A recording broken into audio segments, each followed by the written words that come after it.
Good morning, everyone. Welcome to the retained bills meeting of the Science, Technology, and Energy Committee. We will have a work session in just a few minutes on 3 retained bills. And then later this afternoon, we'll have an executive session on the same 3 bills. As is our custom, we'll start this morning, as we usually do, by all rising and joining Representative Thomas as he leads us in the pledge. I pledge allegiance to the flag of the United States of America and to the republic for which it stands, one nation, under God, indivisible, with liberty and justice for all. Representative Doug Thomas. So I hope everyone had a good summer. Good to see everybody back here this morning. As you probably know, we have about 50 LSRs that'll be headed our way between the House and the Senate on energy. So we're going to have another busy session once January comes around. But this morning, our workload is not too heavy, so we should be able to get through this fairly quickly.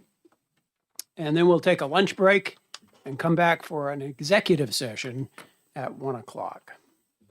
So we'll start our work session this morning by taking a look at House Bill 266, which we retained earlier this year, and for which Representative Harrington has prepared an amendment. And I will circulate that amendment. You've all seen it because I sent it to your legislative email earlier. It is 2998H, yes. And then I'm going to ask Representative Harrington to tell us about this amendment.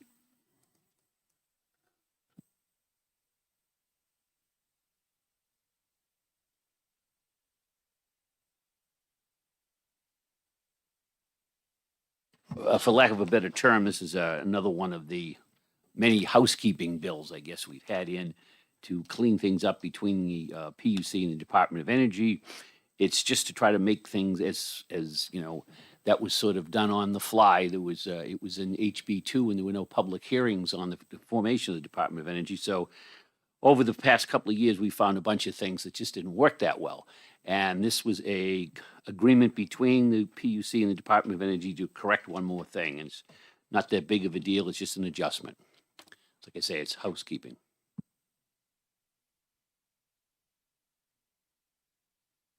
Okay. Any questions about this amendment? Representative Corman.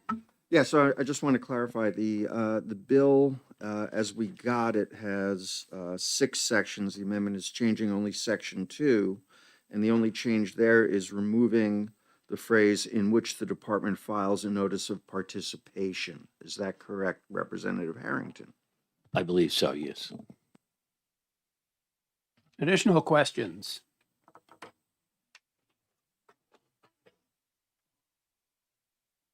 Any concerns?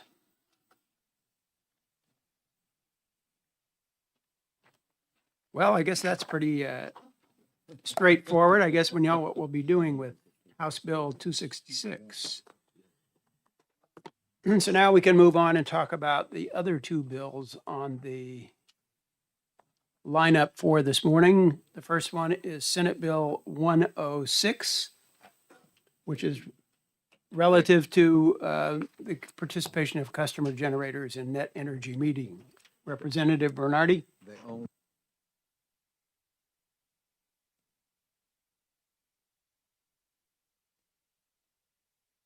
Well, this isn't a public hearing, it's a work session. But while you're doing that, I'll pass out, no, that's for 112, sorry.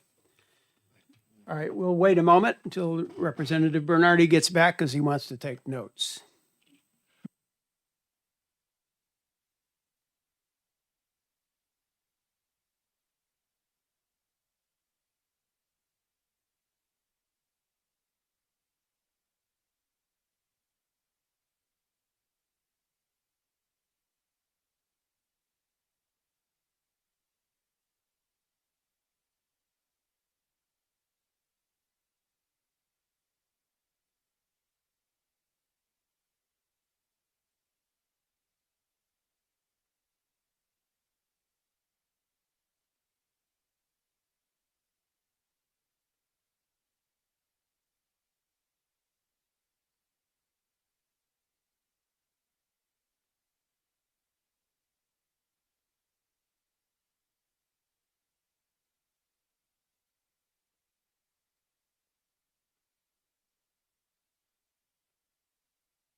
Anybody have any comment on the new facility here?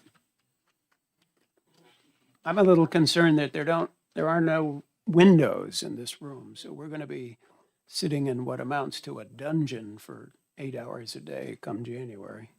One thing's consistent, it's still too warm. You can paint some windows on the wall. I don't know. You'll have to, Turn down the heat.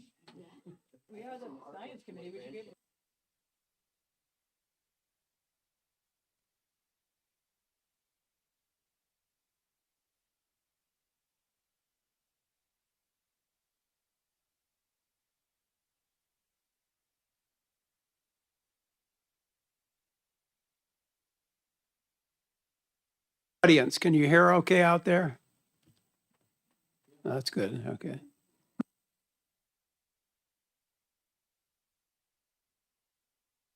We're waiting for Representative Bernardi to return with a sheet of paper he can take notes on for this meeting.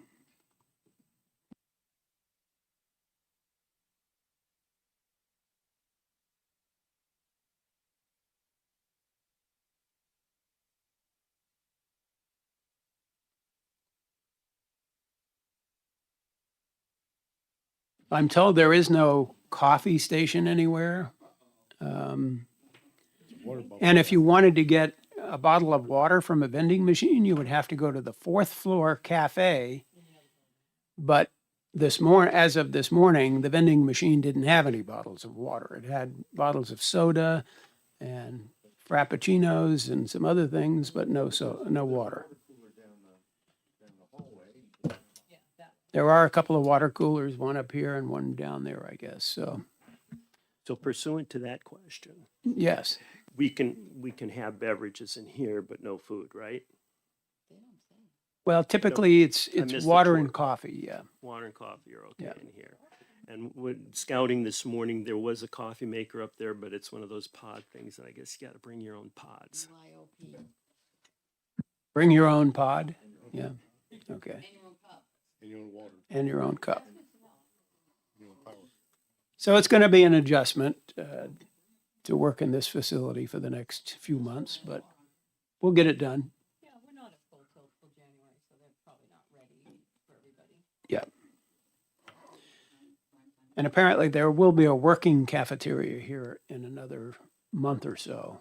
So that will ease the burden a little bit, I think. Nothing within walking distance to eat, what I found.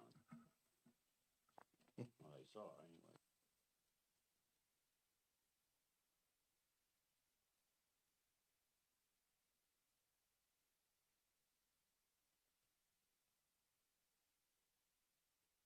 Once again, for anyone who's wondering, we're waiting for Representative Bernardi to come back with the proper form on which to take notes for this meeting.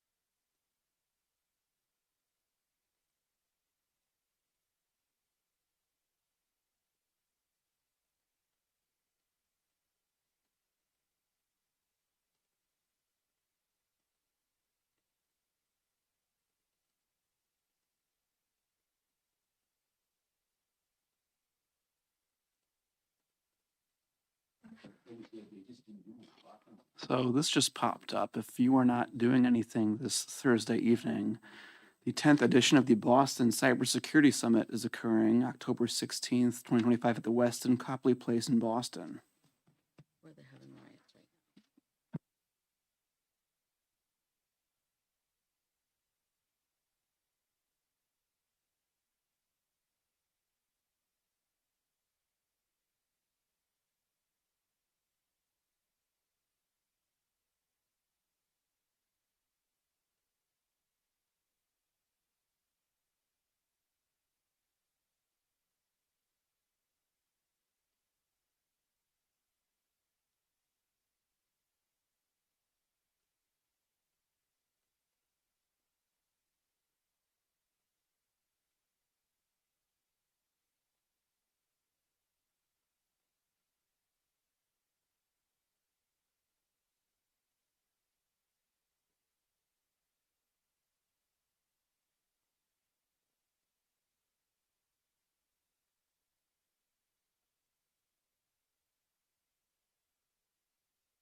All right, while we have a minute here, I'd like to get a little informal poll from members here about our activity right after we start up in January. I know that I'm going to ask the Department of Energy to do a couple of presentations in early January, one on their new interconnection rules. And they also are in the middle of preparing a report about a legislatively mandated report about the RPS. So we'll ask for a presentation on that. Are there any other subjects that you would like to see a presentation on in January? Representative McGee. Yeah, I'd like to get an update on where the 10-year strategy report is at. Is that coming in December? I mean, that's what we last heard. It's usually a summer report, so. And I think you and I had discussed two people that had reached out to us looking, one to do how the changes in our atmospheric conditions are affecting New Hampshire in terms of economics. Have a scientist come in on that. And then there was somebody else that wanted to come in to talk to us about what the state might be doing on transmission investments. And I think that person had already met with our DOE to discuss some of their ideas, but they were concerned with some stuff that's going on at the FERC, and they asked if they could have a meeting with the STNE committee. Any other ideas anybody has? Representative Corman. Yeah, we're hearing more and more and seeing more and more about SMRs. And I think it would be nice to have a tutorial on the technical side of SMRs. Just to follow up to that, there is the report we put out from the Nuclear Commission from, a year or two ago, that it covers a lot of the stuff on SMRs. You might want to start with looking at that. And there is additional information coming on that. The other thing I wanted to mention, Mike, wait till he's done here.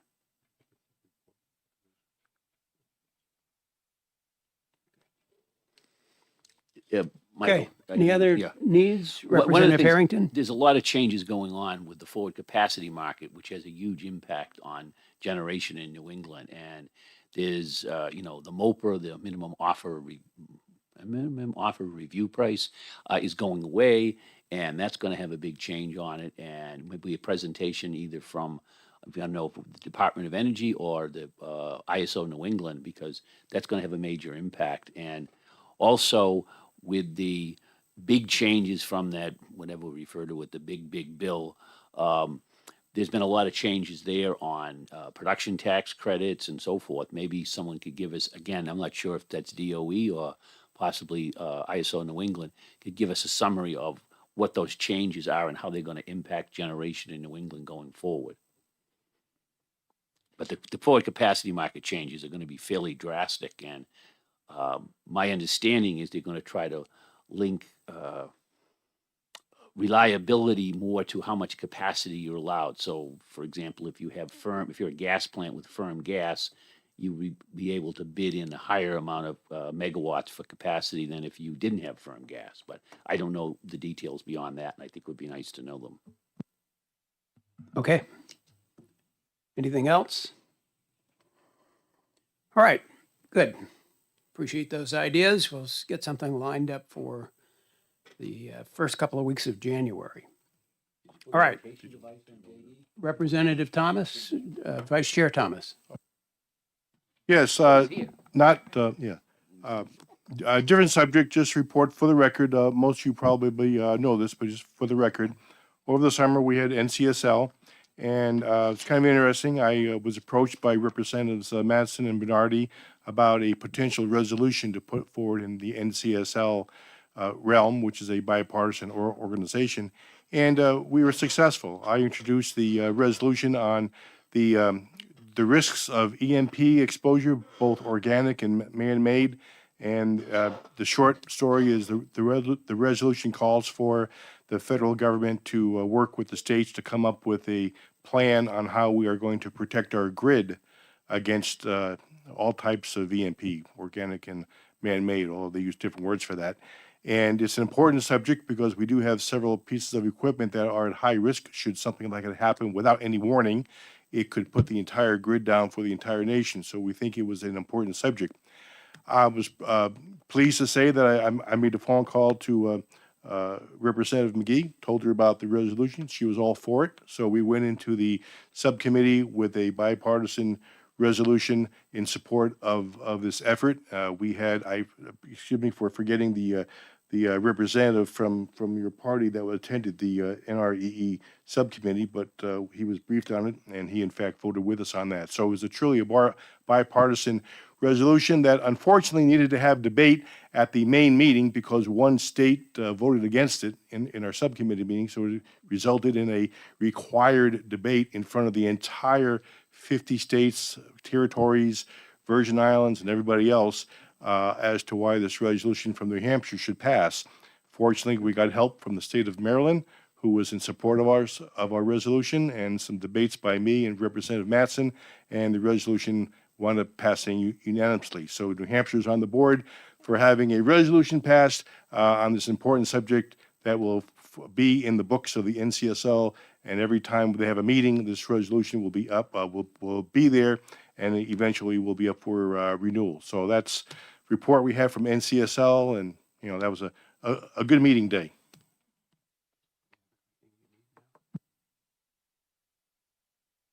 Representative Kaplan. Yeah, just a question. Could you enlighten us? What is ENP? What does that stand for?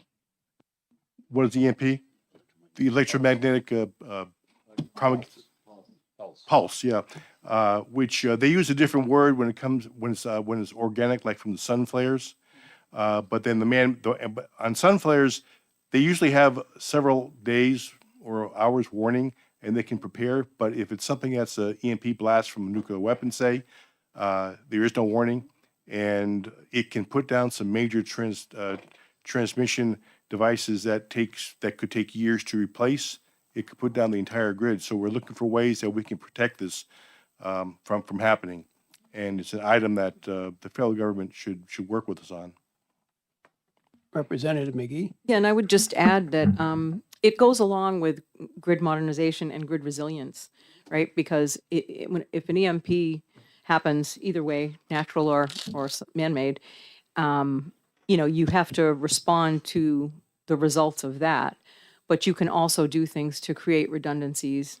There's a lot that goes into planning to make sure that if essential services off a grid go down, that you have backups. And so that's really the ask to the federal government, is to say, grid's old, we need help, and we should be looking at this so that we know we're prepared in all different kinds of circumstances. And I can add that as far as some of the major transformers go, the really big ones, right now there's a 4-year lead time to get new ones. So if you lose them, you're down. All right. Well, thanks for that update. I think we can now resume the business of the morning, which is to have a work session on these 3 retained bills. We've already disposed of HB 266, and we started a discussion of Senate Bill 106 until the clerk discovered he had no form on which to take notes, but he's all set now, so we can return to that discussion. So Senate Bill 106, to remind everybody, is a bill relative to the participation of customer generators in net energy metering, specifically commercial industrial customers. And the reason we retain that bill is because there are many, many, many questions about how this bill would affect the state economically, what it would do to ratepayer costs, and how it actually would work in practice. And that's why we retained the bill. Those questions are still outstanding. And as a result of those questions, this bill may be one of those bills that needs to be referred for interim study. So some of the questions that I find most concerning is the bill as written requires only 33% of the electricity generated by one of these customer generators to be used on site. And it seems to me that if reducing costs is the goal of this legislation, then you would want that number to be much higher than 33%. So that's a serious concern. There is a grandfathering clause in this legislation that no other industry gets guarantees such as that grandfathering clause. So that's a serious issue that I think needs further investigation. This legislation would require more employees at the Department of Energy in order to manage the information flow that's necessary to make this happen. Another question is, should net metering costs that are generated by C&I customers be borne by residential ratepayers? That doesn't seem right. So that's a question that needs to be addressed. So it would seem that there are a lot of reasons to recommend or refer this bill for interim study. Anybody else have any questions, concerns about this bill? Representative Harrington. Yeah, I think the one I can't get beyond is the must consume at least 33% of generation on an annual basis. Now we're talking about up to 5 megawatts. And so we're talking a hefty amount of electricity here that it turns these people into mini generators, not people who are saying, I want to cut back on my electric bill by generating my own power. And sometimes I'll have surplus, maybe on weekends if I'm in a business or something. So I want to be able to sell that back to the grid. But if you're talking about 67% of the power you generate being put back onto the grid, you're a mini generator, and you're a mini generator without any commitment, meaning that unlike someone who produces 6 megawatts of power, where you have to bid in and make a commitment to supply that power, these people have no obligation whatsoever. If it's normally on a Saturday afternoon and they're putting out their 4.5 megawatts of power because it's a sunny, cool June day and their inverter fails, there's no penalty to them. The utility just has to run around and find out, can't count on that 4.5 megawatts, got to buy it from someplace else. So they're becoming mini generators, and that alone tells me that I can't support the bill. Further questions or comments? Representative Reynolds. Thank you, Mr. Chairman. I guess I'd just like to, I'm in support of retaining the bill or referring it for additional study, because as I listen to your concerns about it, and even Representative Harrington's objection, I feel that there are rationale and aspects of large-scale construction of large-scale solar arrays and the operation of those arrays that are not well understood. The rationale why these assets are contributors to grid reliability and lowering costs for all consumers. So I feel like interim study would be valuable for members of this committee to better understand why allowing large-scale solar arrays to be built in the places where they're possible, these large-scale roofs, would be beneficial. Yeah. Representative Corman. Thank you, Mr. Chairman.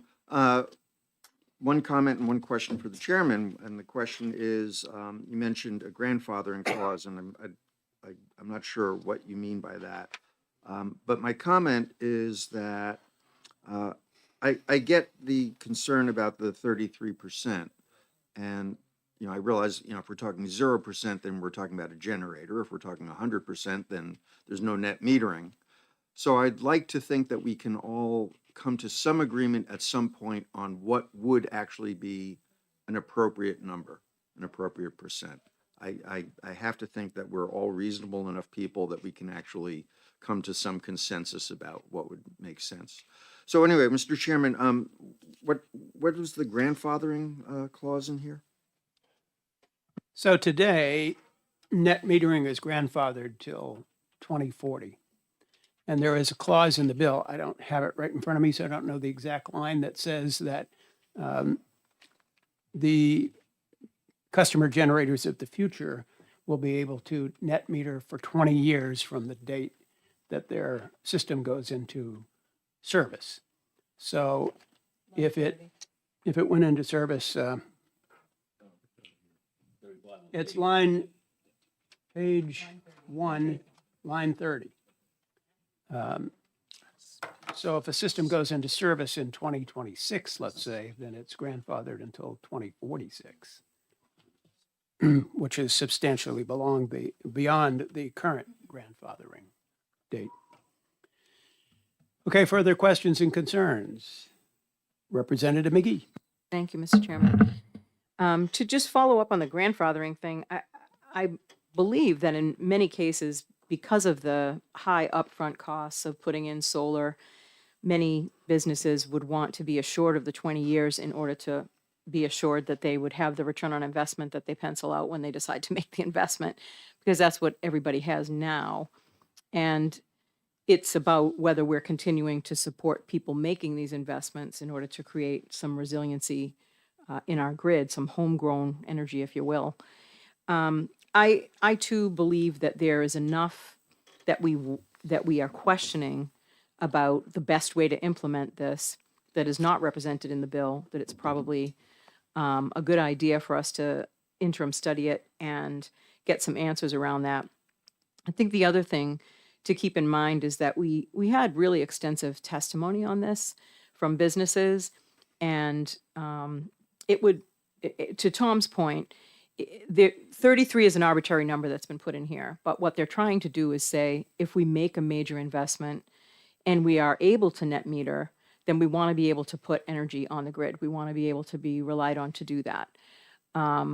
And to, help people in our area. And that actually helps the grid overall. It also puts cheap energy on the grid, which means it helps to lower prices. So we all need to be better informed about that as to whether that's going to be the outcome. But I think the question of whether there's cost shifting, we waited 5 years to get the answer to that, from 2017 to 2022. And we got the value of distributed energy report that told this committee the answer to the question, which is that it is a negligible amount of money. So I don't know if we're waiting for a different answer, but we do have an answer to that, which is that it's not something we should be concerned about, because there's very little investment right now in solar in terms of these large scale types of facilities. Well, I would argue that we don't have an answer to that, because the VDR study was for systems that were 1 megawatt or smaller. And this bill concerns systems that could be as large as 5 megawatts. So it's not clear to me that the VDR study would be applicable in a larger system such as that. Representative Bernardi. Thank you, Mr. Chairman. That's exactly what I was going to say. Well, I just would like to point out that we have studies from other states as well on that, on the value stack, basically, which I think when we had Lee Oxenham on this committee, she often brought in the data on what the value stack is of having that low cost clean energy going into the system. So maybe we need more information on that as well, because it's not just the cost of the energy. There's a number of other benefits that also accrue to the system. So I'm sure the reason we disagree is because we're on different sides of the aisle as far as what we think. But I think that makes the case for the fact that this should be interim studied. Representative Swanson. Thank you, Mr. Chair. Just a note from personal experience. When I invested in solar power 3 years ago, I overbuilt. And my goal was primarily, it was a sense of a need to reduce my carbon footprint, and I felt that was one step I could take. But I also had to plan in what changes I was going to make and how I used energy in the future. And part of the changes that I had in mind were to convert my natural gas-based heating system and the air conditioners and the windows into mini split system. And also further, a year later, in the third year, that would be the second year. In the third year, I was planning to get an electric vehicle and therefore thereby reducing my need for fossil fuels or gasoline. And what think I'm hearing is that my system produced at a maximum of 13 kilowatt hours at peak times during the day during the summer. And it would be arguable that I did not consume 33%. And I had no idea, though, in advance how much I was going to consume because it was going to depend upon how much sunlight I was going to get. And I also knew that during the wintertime, I was probably going to get a lot less energy and probably consume more of that electricity. But when I was overproducing and I was pushing electricity back out on the grid, I knew the electric company was selling that to somebody else. And so I'm puzzled as to how I was advantaged by doing that or how anybody else would be, because in the net, it's a positive, it's a win, it's distributed energy. And the notion that we should be placing limits on that, especially being a renewable resource, seems like, we're pushing around deck chairs.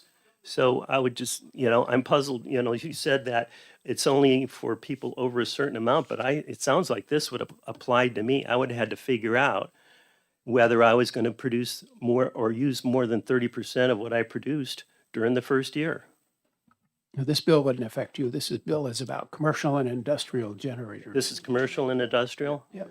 All right, but I would still extend my experience to the value of doing that at a commercial level, at a large scale. So, but thank you for taking my question.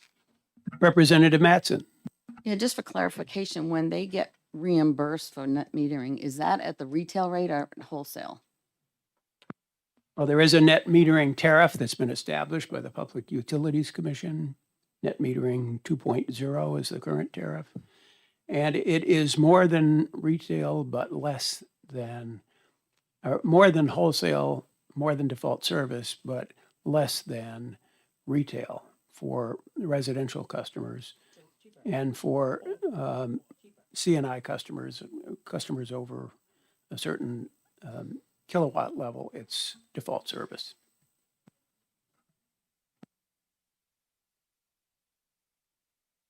Representative Corman. Thank you. One other thing I would add is that we all know that the need for more power generation in New England is only increasing and is increasing rapidly.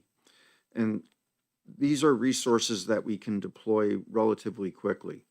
Many of the resources that we're using now, we don't have the ability to deploy more of them quickly. We're not building any new nuclear in the next few years. We're not going to even be able to increase our natural gas consumption very much because of pipeline issues and also just the lag time to get a new natural gas turbine being 5 to 7 years. So, and of course, coal is now gone. So if we want more power on the grid as soon as we can get it, solar is really our best option at this point. Solar, and I'd say plus storage, but that's really our best option at this point. And then, of course, there's the additional advantage here of that it doesn't require a lot of new transmission, that it is distributed and really can be deployed relatively quickly. So just something to bear in mind that this is a way that we could get more power onto the grid in the next few years rather than waiting many years. Representative Harrington.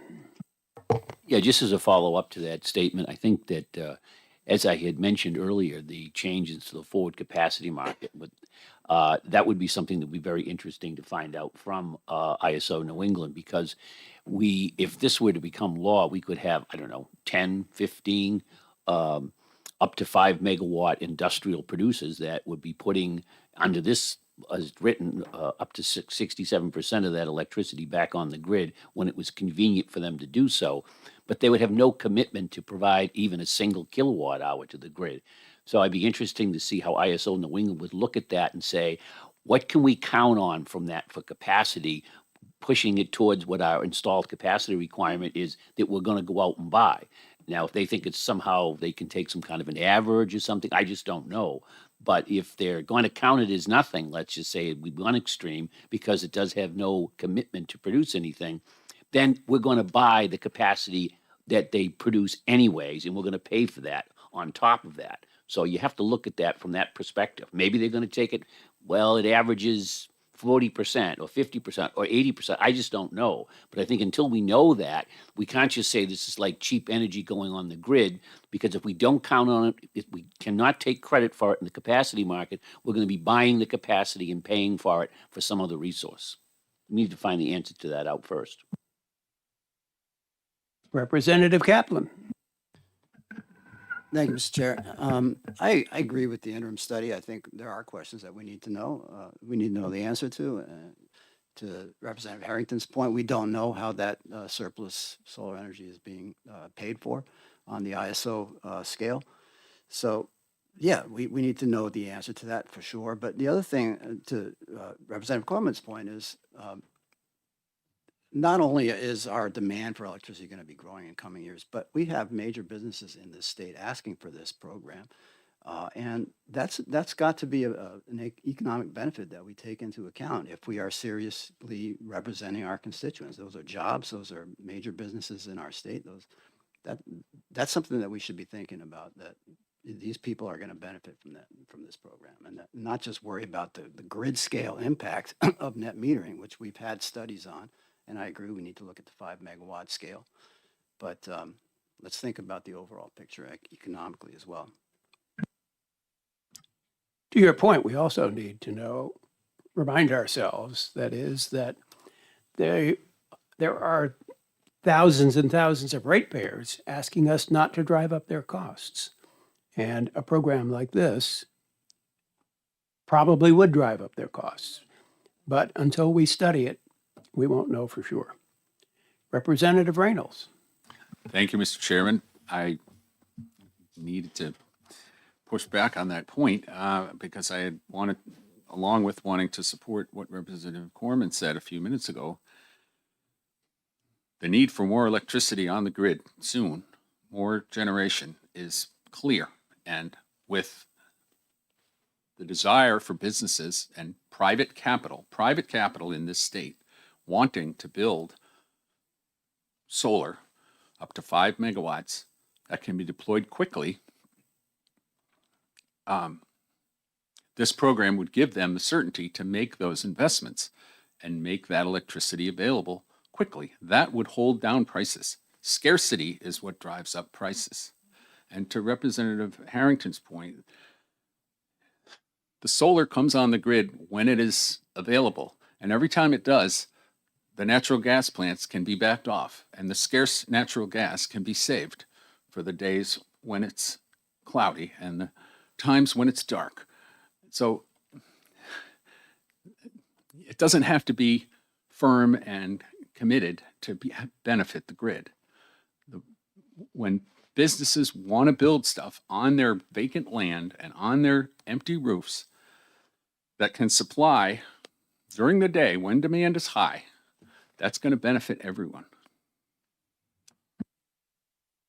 Well, you may like to push back on the fact that a program like this is expensive, but the evidence is pretty clear. The state of Maine has incurred costs that are now approaching $250 million a year for their ratepayers because they greatly expanded their net metering program.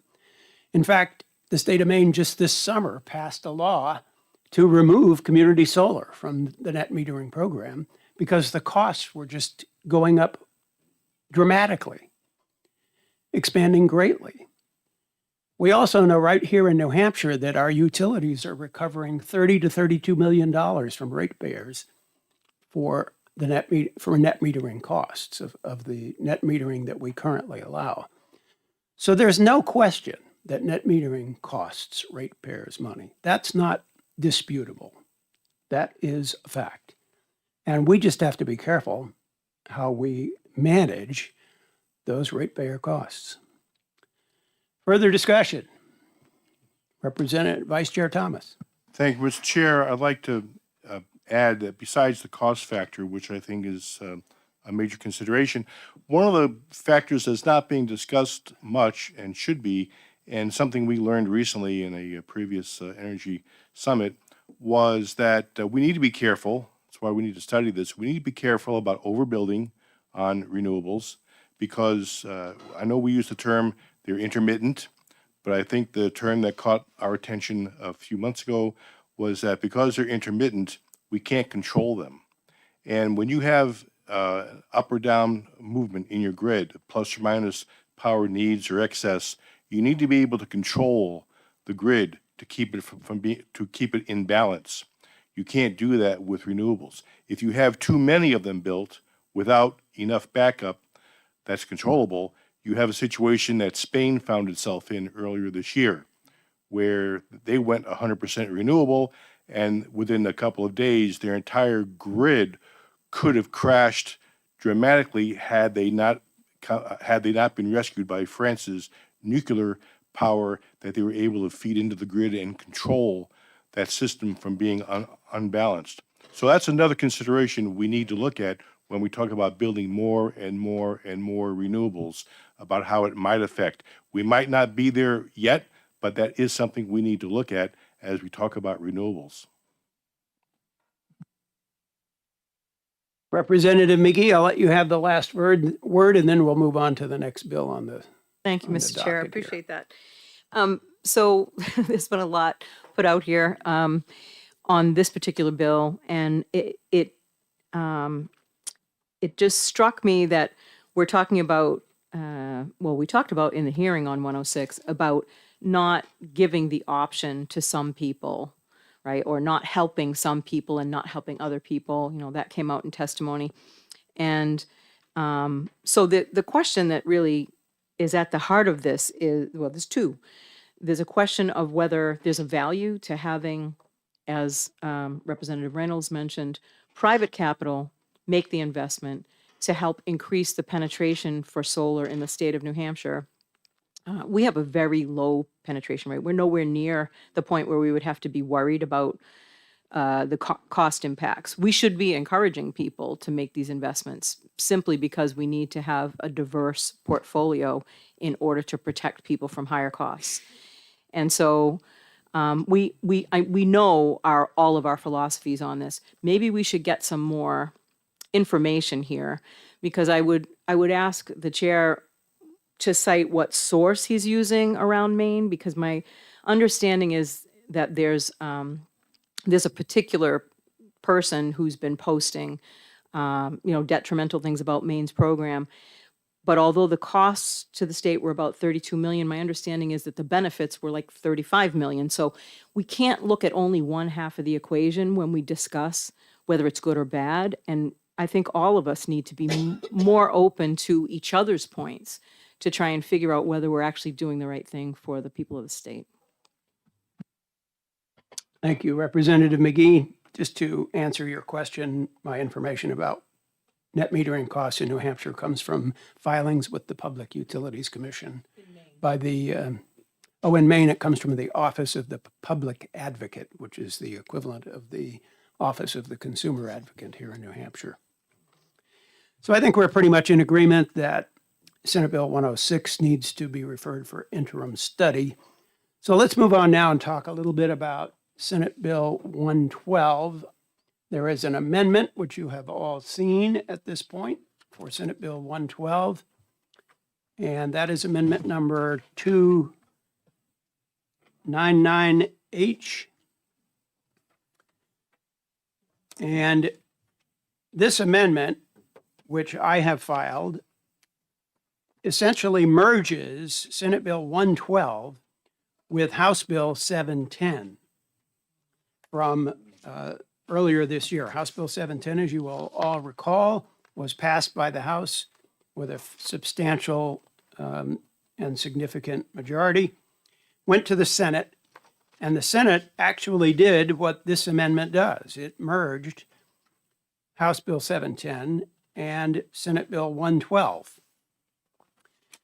And they passed that merger, and then at the last second, they added an additional Senate amendment to the bill. That was Senate Bill 228. And we had already ruled Senate Bill 228 as being worthy of ITL.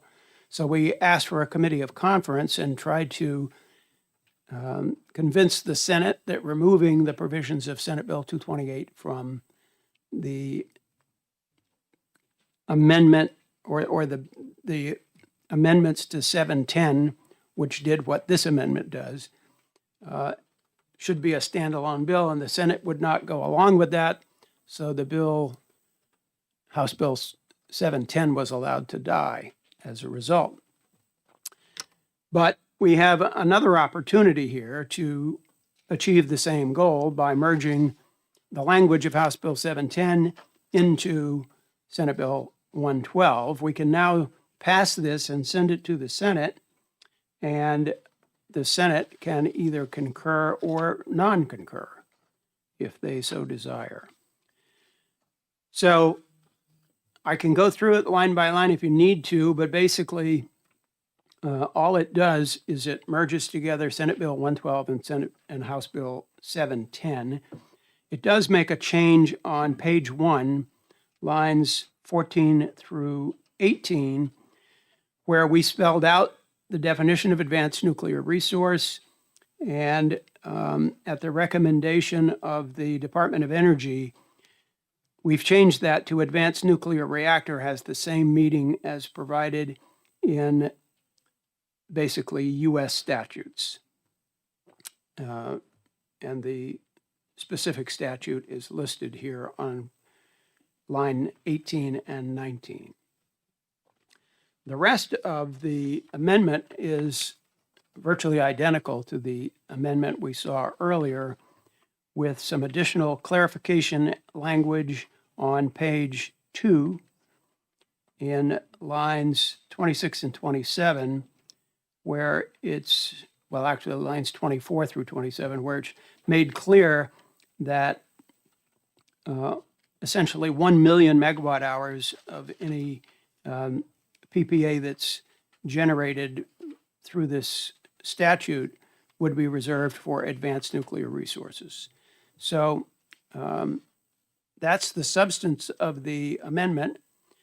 And as Representative Kaplan had indicated when we discussed Senate Bill 112 before we retained it, he'd be interested in seeing existing resources allowed under this provision, not just advanced nuclear resources. So the bill does that, and it doesn't restrict it just to nuclear resources. It could be any resource. So that's what the amendment does, and I'd be open to hearing your reaction to it. Representative Corbin. Thank you, Mr. Chairman. First thing is, I was a little surprised to see my name on the amendment. I didn't recall co-sponsoring it. That aside, during the hearing, Molly Connors from the New England Power Generators Association expressed some real reservations about this bill. And I do think that we need to consider them. And the bottom line was that she was concerned that it would create a two-tiered system for power generators, those with the long-term PPAs and then those without. And I think that's still a concern. I thought Ms. Connors might be here, but she's not. Well, I would point out that there already is a two-tiered system because RSA 374-F:11 already allows this ability. All this amendment, or these amendments, this language does is expand it to include advanced nuclear resources and existing resources. So the two-tiered system already exists, I would argue. Representative Kaplan. Thank you, Mr. Chair.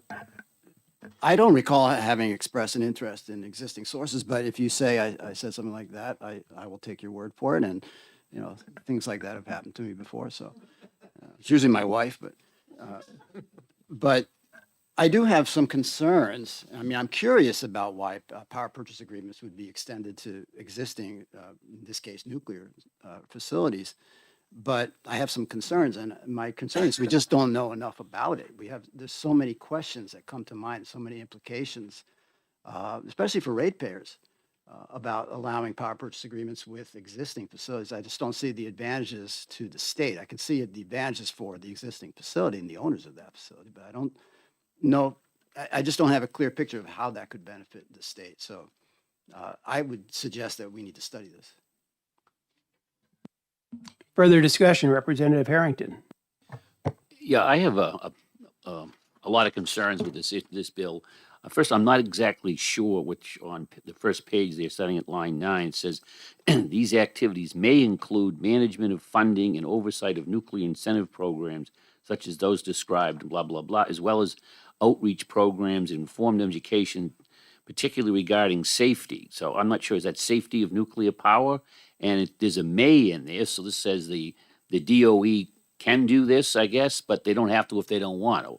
They may include management of funds, but if they don't want to, they don't have to. So I'm not quite sure how that gets us anyplace. We also, if I look at the second page, when it talks about existing electric energy sources, it talks about all sources that currently provide energy to ISO New England markets. And okay, just right there. So if it was an existing energy source, let's just say like Hydro-Quebec or some other source like that, that wouldn't be eligible for this because it's not something new that was existing but not already producing power, supplying power to ISO New England. It would be that wouldn't be eligible. They'd have to have already be doing it, and including nuclear power generation facilities located in the ISO New England control area that commenced commercial operation prior to January 1st, 2000. Well, that's just the carve out. I mean, there's only 3 nuclear plants in the ISO control area. Millstone, basically, Dominion basically went to the state of Connecticut and said, you're going to give us a special treatment here, or we're going to close Millstone. We're going to take all those jobs away, and it's going to be financial ruin for Connecticut. And so Connecticut says, oh, my God, we got to do something. We can't have that do it.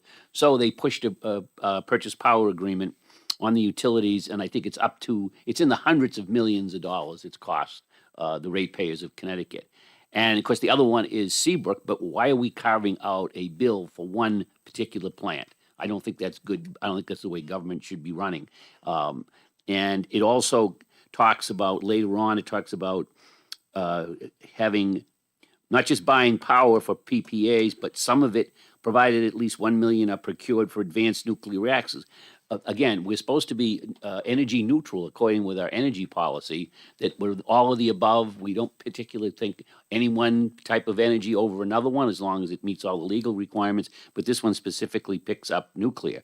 And, you know, I've been looking into the nuclear stuff a lot recently. I was on a phone call with set up the other day by people from Google, and I've listened to a podcast by a former FERC Commissioner Wright. And, you know, what he said was, it looks like the future of nuclear power is in vertically integrated utility land, meaning not New England, because they, again, this comes from also from the head of NEI, the Nuclear Energy Institute. We are looking for risk sharing. Well, you can share risk with a couple of groups, mostly ratepayers, taxpayers. I asked the person from Google if they'd be interested in doing some risk sharing where they would actually get involved in the financing of building a SMR or something equivalent to that. And they were very, well, we have to really look into that close. We don't want to make any commitment for anything or even necessarily consider that at this time. So I think a lot of this is premature. We're not going to see SMRs in the near future.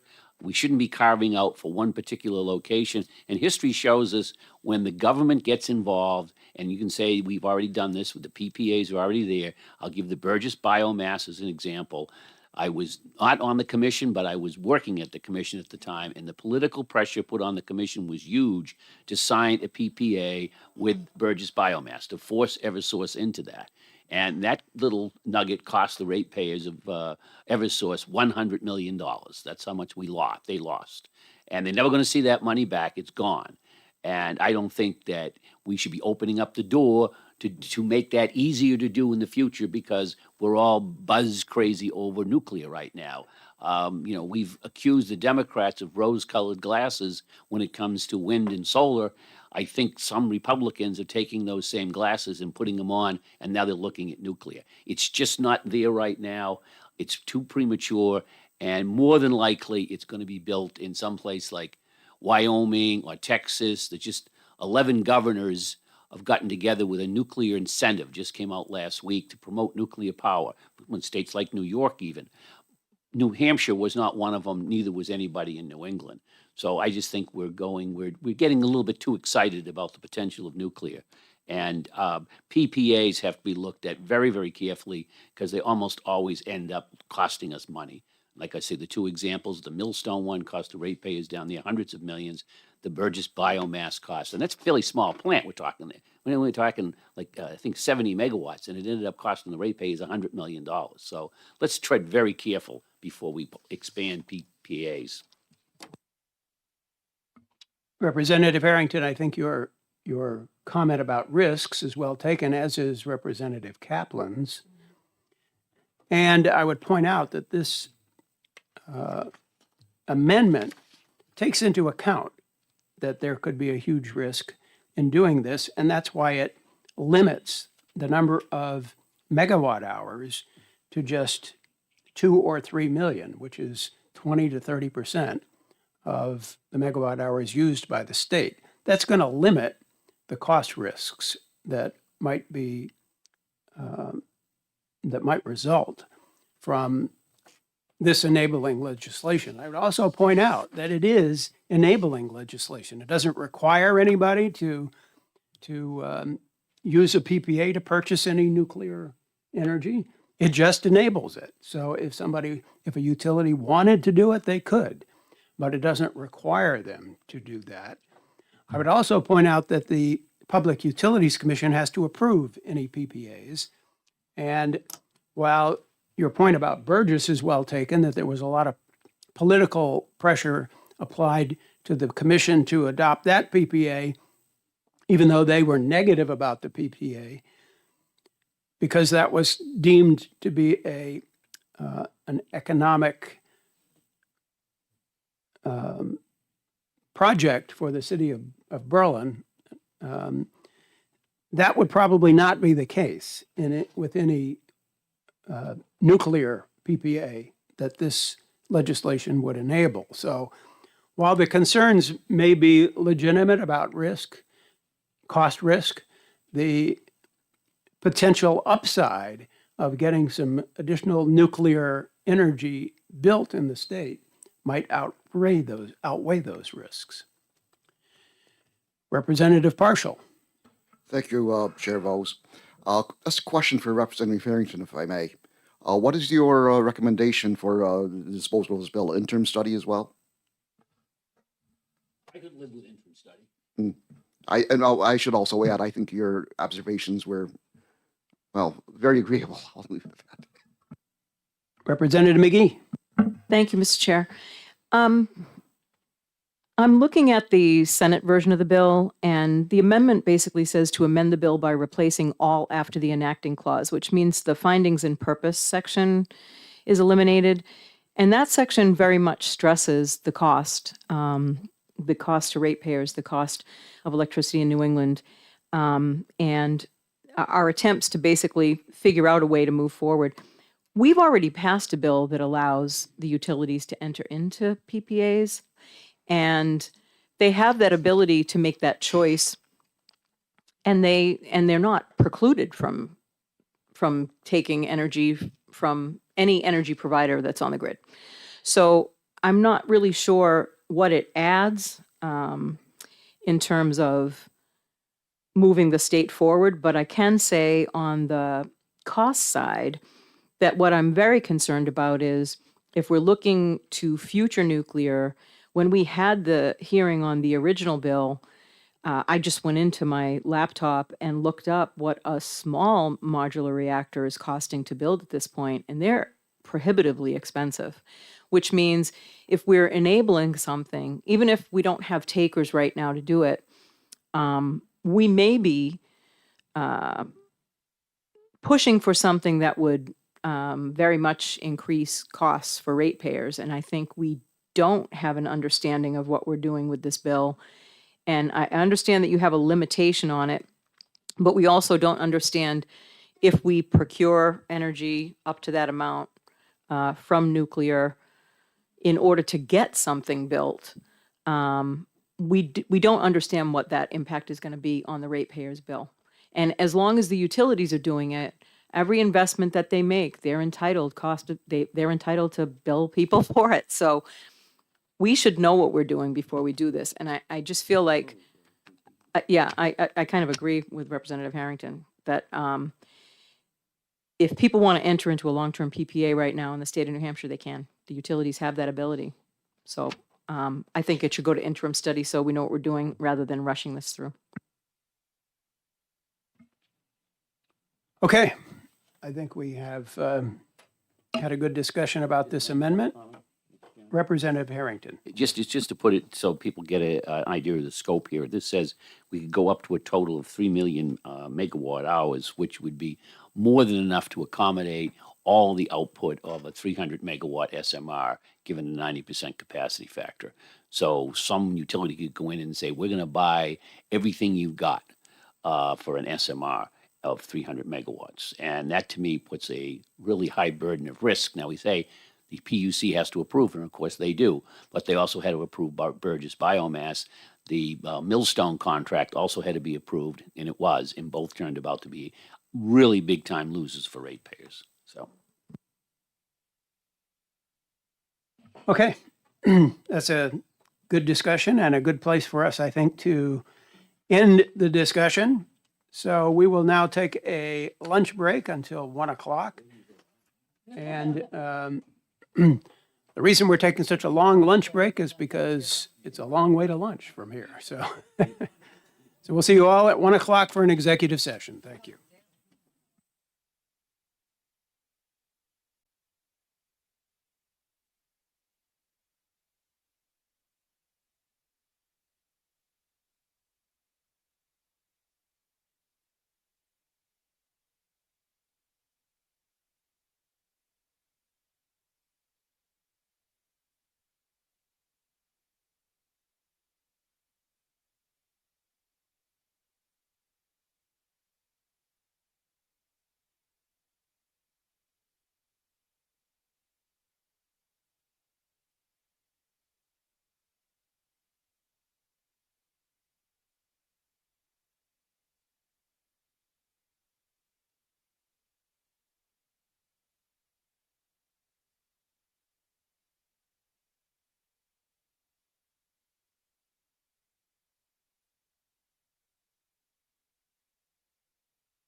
Good afternoon, everybody. Let's get the afternoon session of today's ST&E committee meeting off and running. We're going to do an executive session on 3 bills, and those 3 bills are House Bill 266, which is relative to structural changes to the Department of Energy, Senate Bill 106, which is relative to the participation of customer generators in net energy metering, and Senate Bill 112 relative to purchased power agreements for electric distribution utilities. So we'll start with HB 266. I will open a executive session. And before I recognize someone, I want to recognize that we have a guest this afternoon. Representative Stephen Bogert is sitting in for Representative James Summers, who couldn't be here today. All right, with that, I will recognize Representative Harrington for a motion. Ought to pass as amended. Okay. Representative Harrington moves ought to pass as amended, and further moves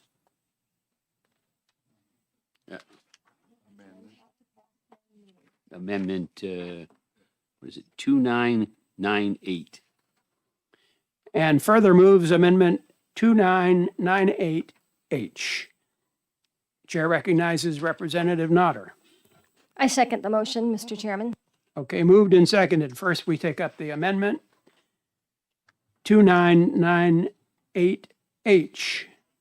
Representative Harrington, you want to discuss your amendment? Yeah, this is another housekeeping change from it's just an organizational thing between how the DOE and PUC work together. They worked on this, and it seems to correct the problem that's been there, and it's like I say, it's just a housekeeping change.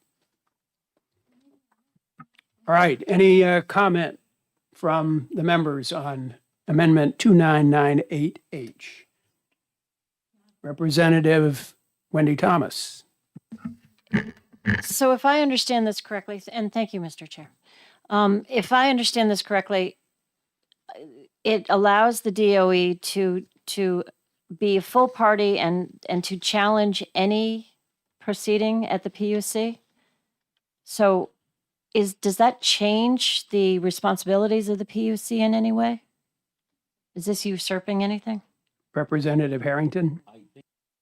My understanding of this, and I'm not a lawyer, I know you are, but, oh, okay, I thought you were. I won't hold that against you. They were telling me it just clarifies things to make it clear which was going. It doesn't really change responsibilities. It just makes it functionally clearer as to who's doing what. So it was one of the issues, as you well know, I think most people in this committee know, that we created the Department of Energy some years ago without public hearings and without the normal process. So there's been this is like maybe the, I don't know, 4th or 5th bill that we've had that's found things that didn't work completely the way we wanted to. So this is an adjustment. This was agreed on by both parties. Follow up? Follow up? Thank you. On line 5, there's the shall that's gotten my attention. So this is not a may, this is a shall. But you said that both parties have agreed to this? Yes. Okay, thank you. The shall was already in statute, so. All right, any further comment? Seeing none, I'll ask the clerk to call the roll on the question of the adoption of Amendment 2998H.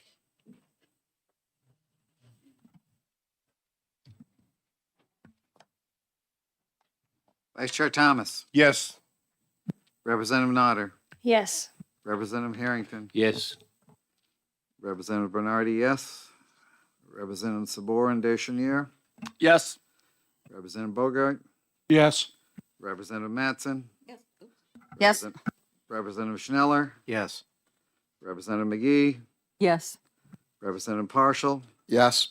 Representative Kaplan, Yes. Representative W. Thomas, That'll do. Yes. Representative Reynolds, Yes. Representative La Rochelle, Yes. Representative Swanson, Yes. Chairman Bose. Mr. Clerk, you did not call me. Representative Corman. Yes. I thought I did. I went too fast. Okay, has everyone had a chance to vote? 17. So the vote is 17-0 to adopt Amendment 02998, 02998H. So the amendment passes. Now we have a motion on the floor for ought to pass as amended. Is there any further discussion needed? Seeing none, I'll ask the clerk to call the roll on the question of ought to pass as amended. Vice Chair Thomas. Yes. Representative Nodder. Yes. Representative Harrington. Yes. Representative Brezhny. Oh, excuse me. It's not here. Representative Bernardi. Yes. Representative Saborin Deschenier. Yes. Representative Bogart. Yes. Representative Mattson. Yes. Representative Schneller. Yes. Representative McGee. Yes. Representative Partial. Yes. Representative Kaplan. Yes. Representative W. Thomas. Yes. Representative Corman. Yes. Representative Reynolds. Yes. Representative La Rochelle. Yes. Representative Swanson. Yes. Chairman Vose. Yes. 17-0. Okay, by a vote of 17-0, the committee adopts the motion about to pass as amended by 2998H. And Representative Harrington will write the blurb for the calendar on this bill. Anybody object to putting it on the consent calendar? No objection, so it'll go on the consent calendar.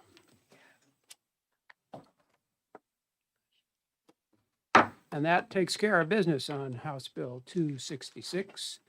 So next, we will move to House Bill, or Senate Bill rather, 106. And I'll open an executive session on Senate Bill 106.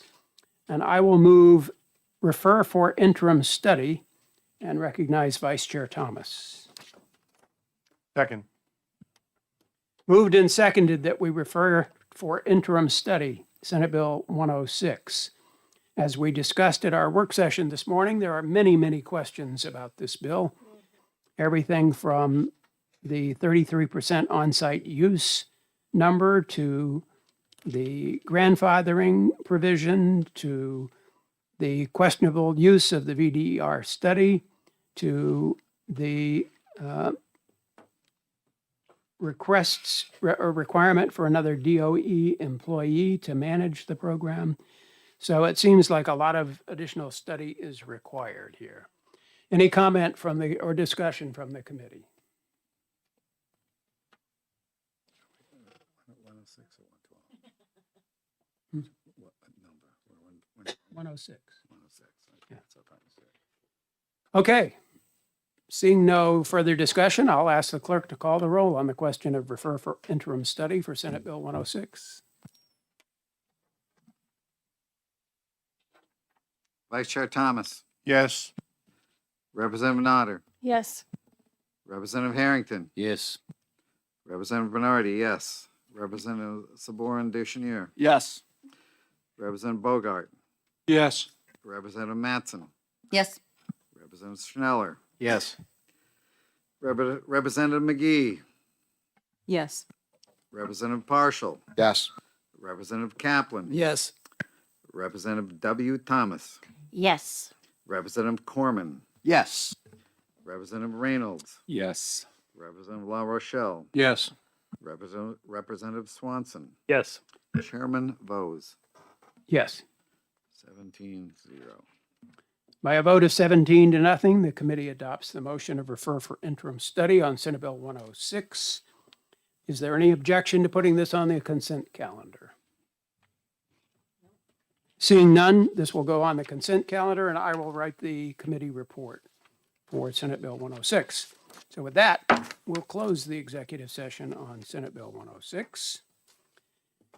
And we will move to our last bill. And I'll open an exec session on Senate Bill 112. And I will move refer for interim study and recognize Representative Bernardi. I second the motion. Moved and seconded that we refer Senate Bill 112 for interim study. After our work session this morning, further discussions in my caucus indicated that we thought that that was the best way to go with this bill. So even though I had drafted an amendment that merged Senate Bill 112 with the text of House Bill 710, we feel we need to study this issue more before we move forward with that. Is there any further discussion? Representative McGee. Well, Mr. Chairman, I appreciate the position and I concur with the position. So just Further discussion? Seeing none, I ask the clerk to call the roll on the question of refer for interim study on Senate Bill 112. Vice Chair Thomas, Yes. Representative Nodder, Yes. Representative Harrington, Yes. Representative Bernardi, yes. Representative Saborn Deschenier, Yes. Representative Bogart, Yes. Representative Mattson, Yes. Representative Schneller, Yes. Representative McGee, yes. Representative Partial, Yes. Representative Kaplan, Yes. Representative W. Thomas, Yes. Representative Corman, Yes. Representative Reynolds, Yes. Representative La Rochelle, Yes. Representative Swanson, Yes. Chairman Bose, No. 16 to 1. I think it's a missed opportunity, so I'm voting no. By a vote of 16 to 1, the committee adopts the motion of refer for interim study on Senate Bill 112. And with that, we'll close the executive session on Senate Bill 112. And before we move on to any further business, I'll recognize Representative Wendy Thomas. Thank you, Mr. Chair.